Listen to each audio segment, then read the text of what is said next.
Now we drink. Welcome back this morning on Today Food. We are getting a jump start on tonight's New Year's festivities, and we're doing it with a wonderful wine director from Bernardin and Aldo Sohm Wine Bar, the one and only Aldo Sohm. So nice to have him here. He is here to do a little Champagne 101, so that you know exactly what bottle to pop. A very early Happy New Year's to you. So nice to see you. Happy New Year. Peter's celebrating his Wordle victory with a little bit of bubbly. No doubt. I'll be celebrating that for most of 2025. So when you show up at the party, you can be the MVP if you bring a good bottle, right? So Prosecco is a good way to start a nice little sparkling wine. What do you recommend? So I use the Prosecco here because it's always easy, it's accessible, everybody likes it. What's interesting for me on Prosecco is always the bubbles are very, very fine. Cheers. However, there's always a little bit of a sweetness. Sorry, I drank first. You might not pick it up at first because the bubbles are hiding them. Because this is how our palate works. However, you need a little bit residual sugar with the guacamole here because there's a fatness, and fat and sweetness actually likes each other quite a bit. One of the benefits of Prosecco is it can tend to be a little less expensive than champagne, right? What's the price range we're talking here when you're at the wine shop? What's the number you're looking for a decent bottle? Ish. It depends also where it's from.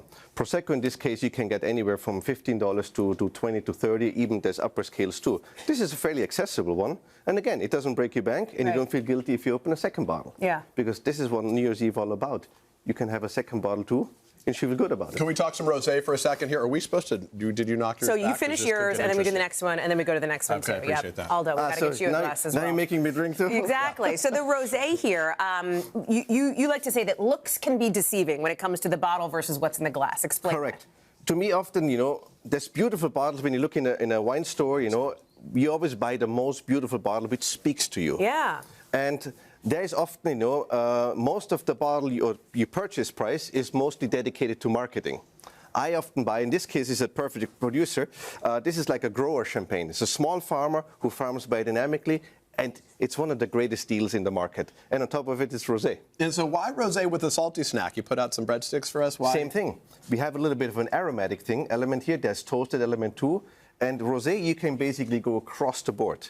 And look how easy and yet it's stimulating. Yeah, this rosé is... I'm stimulated just drinking it, for sure. Okay. When you talk about one of the things that my sister loves... round of water, table 7, right there. My sister's really into champagne, and she loves Brut. Explain the difference. Like, why would you look for a Brut versus a regular champagne?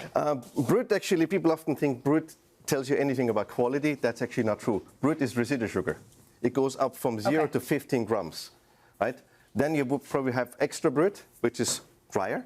And then you have Nature, which is really austere. Don't recommend as a beginner to start with Nature because it's too austere, too tart. Yeah. Start with a Brut and then work your way into it. As we look at the Brut with a cork on top, this can always be a challenging moment, right? Chandeliers beware. What is the best way to open one of these bottles? I see this all the time, and there's many. I'm a cyclist, so many people shoot themselves after victory. The eye out happened, and they have to abandon the race. Look, open the cage here, and then you turn it. Well, but just as a pause for a second, should you do the dish towel over the cork, or is that not necessary? You can do that, but look, most people turn the cork like this, right? And that's exactly when everybody is scared. Okay. So would I be. Right? You do one thing. You hold it here, and it's like you're going to dance. She's very safe. You're going to dance. I have no doubt. You don't turn the head on your dancing partner because that might not go so well with your New Year's. You turn the bottom here, and one thing you do, it's just release it slightly, and then all you hear is... That's it. Oh, you turn the bottle, not the cork. I turn the bottle and hold it back. That's it. And now the grand finale. And in a 45-degree angle, because then the pressure sits up here and not up here. Not the bubbles everywhere. Yep. I'm waiting here at the end with the finale with the champagne here, and we have some guests joining us as well. You've got your glasses already. Oh, hello.